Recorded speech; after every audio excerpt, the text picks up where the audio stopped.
Welcome to the Authentic Change Podcast.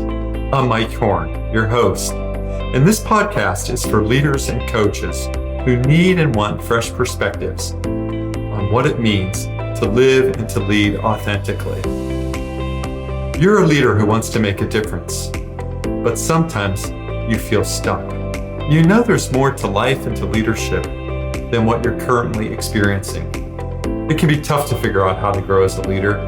You might be reading all the blogs and books, but it still feels like you're not making progress. You might even be feeling like you're doing everything wrong. On Authentic Change with Mike Horn, we interview experts who share their insights on how to live and lead authentically. Our guests are trendsetters in building great leaders, teams, and organizations. We provide fresh perspectives on what it means to live with purpose and authenticity. Welcome to this episode of the Authentic Change Podcast. Welcome to this episode of Authentic Change with Mike Horn. I am absolutely delighted to have in the virtual studio today, Kevin Wayne Johnson. And Kevin Wayne Johnson is the founder and chief executive officer of the Johnson Leadership Group. He has taken up the task of developing individual and organizational operating excellence as his life's purpose, plans, and through intentional living. He coaches in order to coax the best out of his clients, his audiences, to live out their gifts and dreams. He is the best-selling author of 8 books and a contributing author to an additional 7 books on the topics of faith, leadership, blended families, finance, writing, and global book marketing since 2001. And he's earned 19 literary awards.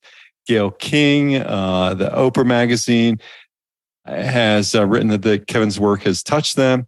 So I'm just delighted to have Kevin Wayne Johnson as a guest in our studio today. So Kevin, welcome. How about a few words about yourself? Yeah, thank you, Mike. I appreciate all the great work that you're doing. I am a resident originally from Richmond, Virginia. I attended the Richmond Public School System and also graduated from Virginia Commonwealth University. I'm a very active alumni, my wife and I, and we actually helped to establish, she did, but I support her, a mentoring circle where we have opportunities, alumni, to pour into the lives of the next generation of leaders. We're always excited about that. Once I left Richmond following VCU, I moved to the Washington, D.C., Baltimore area to pursue a career with the federal government. My mother actually encouraged me to do that. And guess what?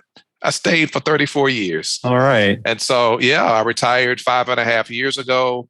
My last position with the Department of Defense, I served as a chief of staff within one of the major directorates there. Really, really enjoyed it because I had an opportunity to oversee human resources, information technology, security, property, facilities, training. I really, really enjoyed watching people deliver training to people that needed to enhance and improve their skills. And I really fell in love with it, especially in the leadership space and in the coaching space, because we're tapping into people's potential. And so from that experience, once I retired, I turned right around and instead of going to the islands and putting my feet up, I started a company. So the Johnson Leadership Group, I serve as a chief executive officer. I have a team of 10. We work, of course, here in the United States, but we also have clients abroad as well. And I'm always excited to pour into the next generation of leaders. So that's a little bit about Kevin Wayne Johnson in terms of what we're doing. I've also been married for 30 years. And from our union, we raised 3 sons. They are now 27, 26, and 25. Oh, wow. That's great. And once again, everyone can find this out in the show notes, everyone in our listening audience. But just so you have it handy, you can find out more about Kevin Wayne Johnson at thejohnsonleadershipgroup.com. That's one of the best places to go, and it'll point you in all directions. Kevin Wayne Johnson and his team. So, Kevin, I'd like to explore this again. So you have a successful career in public service. And what makes the leap to start this next phase of your career 5.5 years ago or 5 years ago? Yeah, it's really Mike wanting to continue with the momentum and the trajectory that I enjoyed in my career. So I served as a frontline leader, as a mid-level leader, and as a senior leader. I had a chance to go through a number of different leadership development programs, executive training. I had an opportunity to interview a number of senior executives across the government, all the way up to the Secretary of Army at the time, Togo West, when he was still with us. And it really inspired me and motivated me and really encouraged me to be the best that I can be. Not to mention selected mentors that said yes to my request to mentor me, show me the ropes. What should I do? Who should I avoid? What fence should I jump over? Et cetera, et cetera. And it was just a wonderful, wonderful experience. So fast forward, I knew prior to retirement that I wanted to be in a position where I could pour into the next generation. That was my way of saying thanks. And so it was a very easy step for me to stand up the business. Didn't take very long, got the paperwork in at the federal level and at the state level, and began to win some contracts. And what I believe, making a difference and helping to make the world a much better place. Kevin, you're unique in so many ways. And one of the factors I'd like to discuss with you is your leadership in the family unit. Because as you introduce yourself and as our audience connects with you and visits you at the johnsonleadershipgroup.com, I think, you talked about your sons, I think 25, 26, 27. You talked about your union with your wife. Given the proximity of those children in ages and how you were growing a career and developing your family, what sense did leadership play in all of that? A great deal. A great deal. You learn discipline. You learn patience. You learn perseverance. You learn to make sure that your word is your bond, because children are watching. More times than not, they're taking your lead based on what they see, not so much what you say.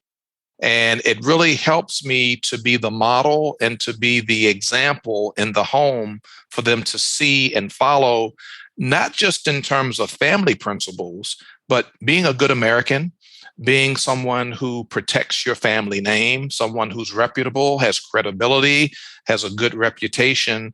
It all begins based upon what the children see in their parents. And so leadership really taught me the principles of not so much what we say, but really what we do, and making sure that our words and our actions align so we're not considered as hypocrites and that we don't cause confusion. And so that taught me a great deal. And then what I did was just take that into the marketplace, into the workplace, and sort of wash, rinse, and repeat. That's a word that I use a lot in terms of what I learned at home. So the little guys taught me a lot. They taught me to be a good dad. They taught me to be a person of principle, of character, to be a person of integrity, because they're watching. And I have to be consistent, but I also have to be persistent. And then those traits and characteristics carried over into the workplace. And how do we begin? These are many of the topics that I consult on and write on and produce content on, the topics of integrity, congruency, alignment. And you blend it also wonderfully together, Kevin Wayne Johnson. Particularly, I think about your examples from the family around modeling and exempling. How come we miss some of that in the workplace? Well, I think it's a combination of a lot of different things, Mike, but I always drill it down to people's personal agenda, right? People all around us, to the left and to the right, in front of us and behind us, have personal agendas. And when it's all said and done, people are trying to get promoted. They're trying to get more responsibility, more visibility, but they forget the other ability that comes with that, and that's accountability. And that's really the heart and soul when you really dissect human behavior, because everyone wants to be affirmed, and everyone wants to be a part of a tribe, and everyone wants to feel like they're included when they show up. What happens is, unfortunately, in some of these environments, that doesn't happen. And then those personal agendas really start to illuminate. We can start to see what's on a person's heart and what's on a person's mind. So that's really, in my humble opinion, the core to why these disagreements and some disillusionment and disappointment take place in the workplace because so many people have a personal agenda. And as you know, Mike, the higher up you go in any organization, there are fewer opportunities. There's only one VP of finance, there's only one chief operating officer, there's only one chief financial officer. So those positions are limited, but you have an equal number of people that are trying to climb to attain that particular position. So the heart and soul of human behavior is very, very interesting. Of course, it's different from different people, but when it's all said and done, many of us bring our personal agendas, and that really gets in the way, quite frankly, of really having high-performing teams and helping to advance the organization forward. And Kevin, I was wondering, when you were thinking and describing the words of discipline and patience and perseverance, I was wondering if you would head towards accountability. And in organizations, and I wonder how this has changed in a world that for many people, not everyone certainly, is much more electronically mediated. Where is the sense of accountability today? And what sense do leaders, in your experience, do they sense they're accountable to develop future generations? I know a topic so important to you. Yeah, I think the latter part of your question, I think a number of leaders do recognize the importance of being available for the next generation, but it's not as widespread as it should be. Now, we have 5 generations of people in the workplace at the same time. And a lot of the older Americans that are still working, they're working for 2 reasons. Number one, they really enjoy what they do. Or number 2, there's a financial incentive to keep going strong. I get it. I'm not judging. That's just the reality. But we need to have more leaders to focus on the next generation, because they're the ones that are going to take the baton and run their portion of the race. And we want them to be excellent at what they do. And in order for that to happen, that means you and I have to be available, and we have to sacrifice our time, our effort, and our energy to make that happen. So that's something that the Johnson Leadership Group really, really focuses in on, and helps all of our clients across the board to understand just how important it is, because time goes by so fast. I looked up and 34 years was gone. And quite frankly, Mike, when I looked around, people looked younger than me. And I said, hey, it's time to move on. And where did 3.5 decades go? So it should be a part of our DNA, quite frankly, and all of our training and all of our coaching, all of our mentoring should have an element in every organization, nonprofit, churches, academic institutions, government, and corporations. We should build into our curriculum, what are we doing to prepare the next generation to take the baton and lead well? I think it's challenging. Some of my clients report that they no longer have as much contact with the next level down. I mean, they have plenty of contact with their direct reports, their team. They see them in meetings. They're talking with them all the time.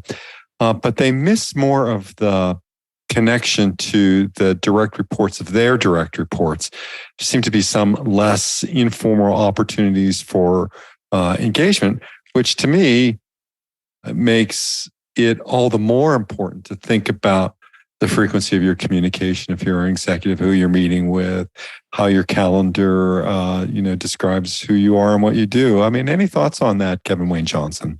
Yeah, I like that word that you used, Mike. You used the word informal. I think informal conversation, informal dialogue, spontaneous, off the record, not even scheduled, are some of the best conversations that we can have with people.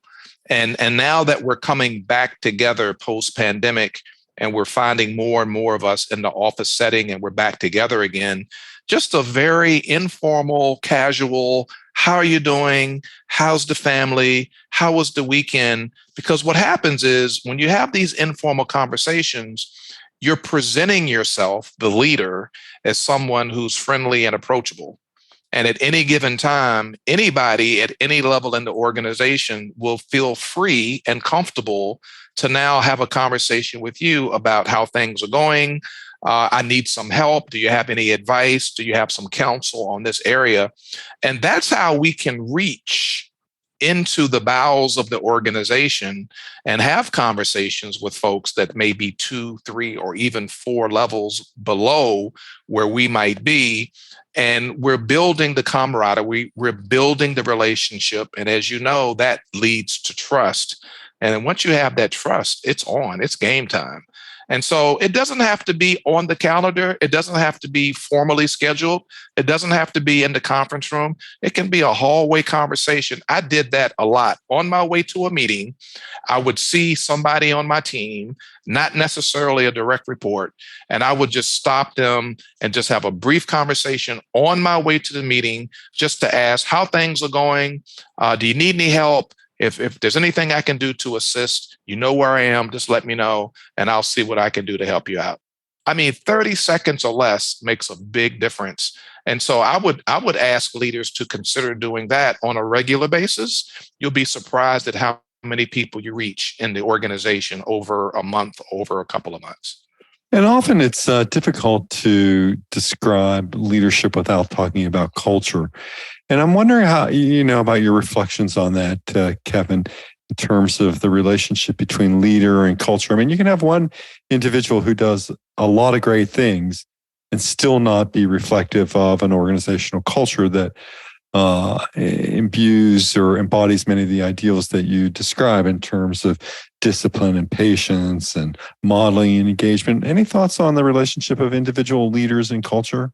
Yeah, good question there, Mike. So this is part and parcel to conversations that we have around emotional intelligence. And this is why it's important as a part of our curriculum in any given organization as we're teaching and training both the frontline, mid-level, and senior level leaders. When you talk about emotional intelligence, we always start out with, of course, self-awareness, just being aware of who you are.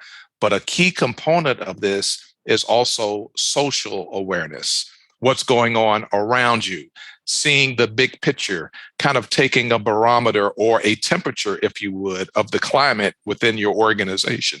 And how do you do that? By having conversations with people in the organization. Once you develop those relationships and you get that trust, people will start to tell you what's really on their heart and what's on their mind. And so if a particular division is having some challenges with different teammates on a team, you'll find out about it through the informal conversations. That's one of the really, really good ways to tap into the culture, tap into what's happening socially.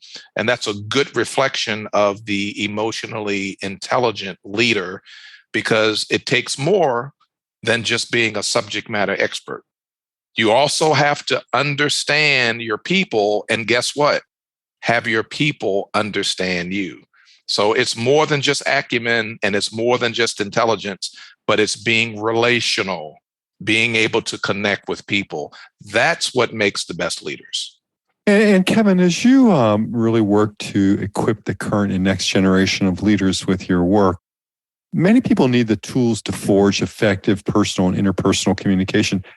What would you suggest, or how did people begin to approach that, thinking about the tools to forge effective communication? Yeah, so 2 things really come to mind for that particular question. One is we collectively and individually need to learn to become better listeners. Because we listen at a rate that's much, much faster than what we talk. So oftentimes we get ahead of where a person is going because we think they're going west. They might actually be going east, but because we listen at a rate that's much faster, we tend to tune people out before they can finish their thought. Even if we don't implement or execute their idea or their thought or their opinion, at least hear them out without cutting them off and without changing the subject. That's very, very important.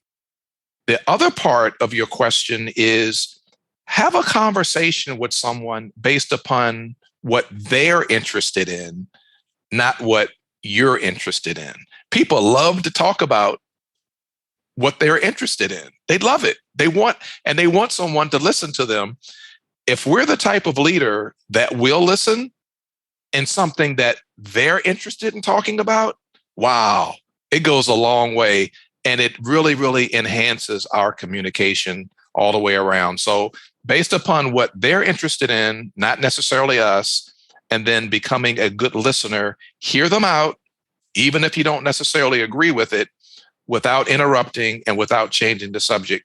Those two principles go a long way with helping all of us to be better communicators.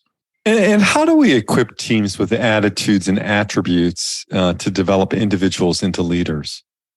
Wow. So that's a tough one there because you're dealing with human behavior. So I think what has helped and what I recommend, everyone doesn't necessarily follow the recommendation, but this is what I recommend. You have to really get to the composition and the style of person on that team. Remember now, teams are comprised of individuals that bring different skill sets and different abilities and different gifts to the team so that together everyone achieves more. But I tell you, it can be a team killer if you get two dominant personalities on the same team. It can also be a team killer if you get two extreme introverts on the same team. So one of the conversations that we have, Mike, is for organizations to consider a variety and a myriad of assessments to understand individuals' styles so that when we comprise the team, their styles complement one another.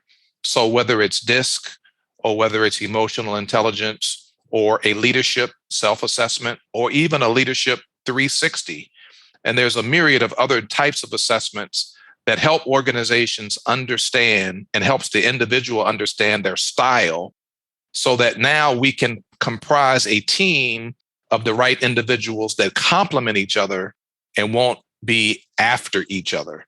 And that's what helps to make teams gel together. Because again, I think a lot of us forget about the fact that every team, again, is made up of individuals who bring their gifts to the game. And so they have to complement each other in order to be the most effective. I think that one of the things you say, Kevin, is that the key to successful leadership today is influence, not authority. Mm-hmm. How does that, given your background, how do you see that working in today's workplace? I mean, this, working through influence. Yeah, because there's no need to harp on the fact that I have this title or I'm sitting in this position, because it's inevitably known that the authority comes with you being in that position. So if you're the head of the organization, then we know that you're in charge. You don't have to remind us of that. But influence is what gets people, I call it the APC model. This is Kevin Wayne Johnson's model. It's not copyrighted or trademarked, but I call it the APC. Our influence gets people, number one, to attend.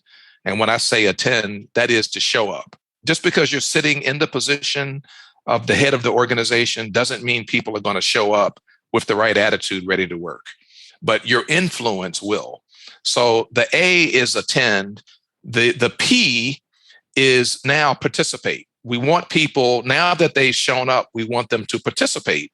We want them to be actively engaged and actively involved.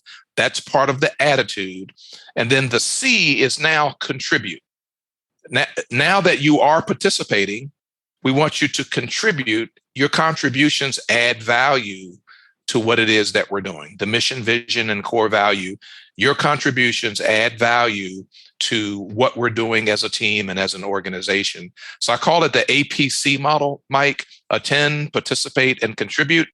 And it's the influence of the leader that gets people to do that, not the fact that you're sitting in that seat, because it's inherently known that you have the authority because you have the position.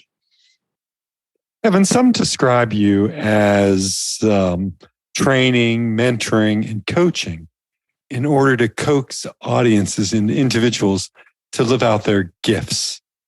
How do you start that? How do you start that? I think it really starts, quite frankly, with I think about the work that you do. You show up with a smile. It's blatantly obvious that you love what you do. It comes across, and you present yourself as a host, as somebody that would want to have a conversation with you. It's no different, I don't believe, when it comes to leaders.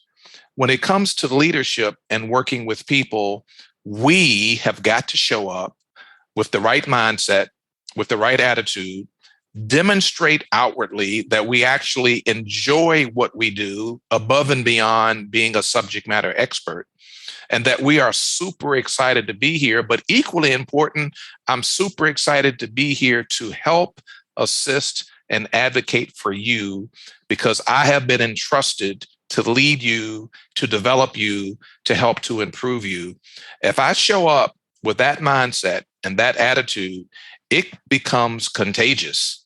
And people want to be around you. They want to be with you. And quite frankly, they want to see you succeed just as much as you want to see them succeed.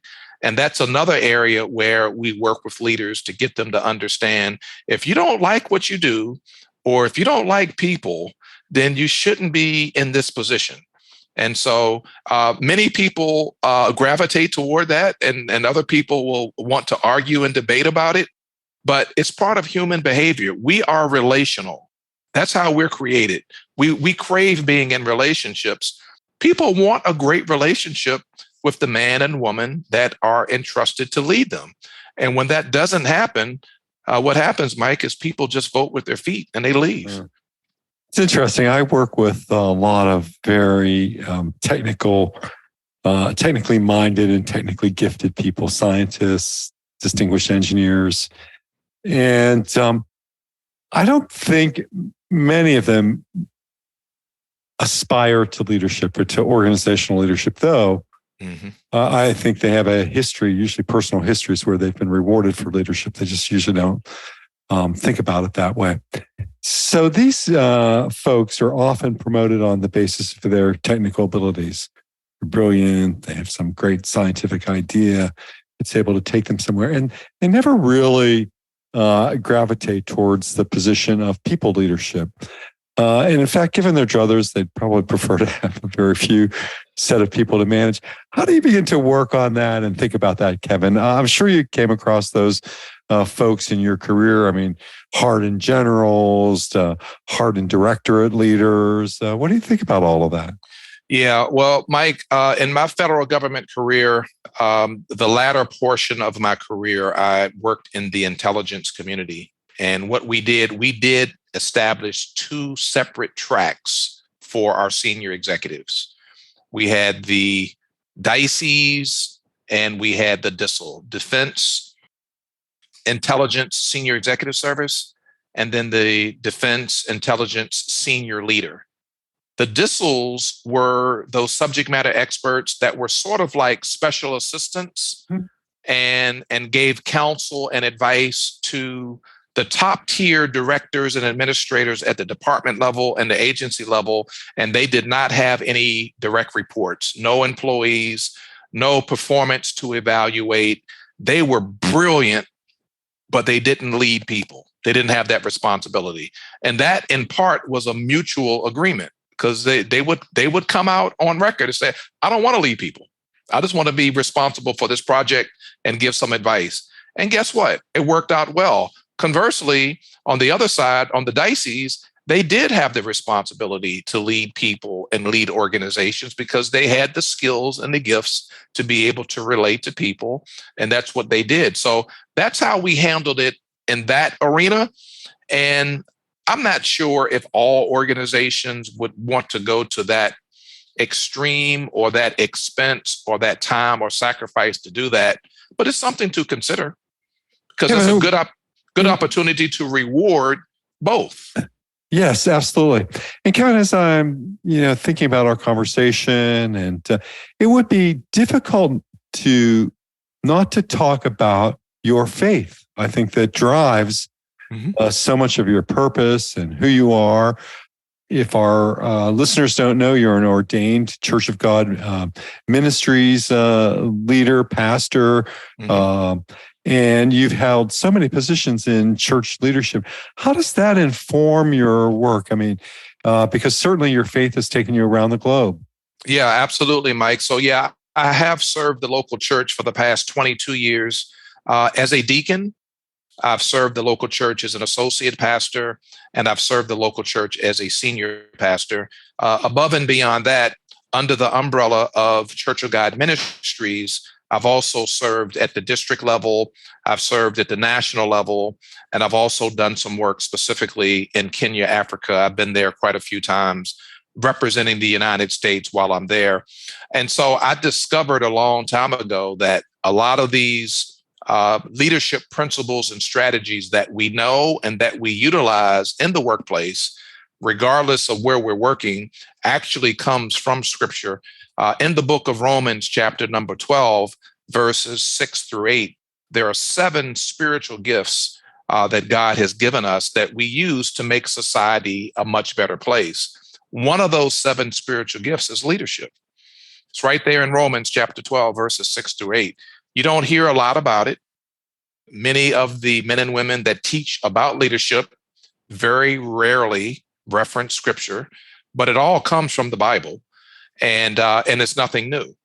It's just a matter of how you go about communicating it. So it reminds us that if your spiritual gift is leadership, the Scriptures say lead diligently.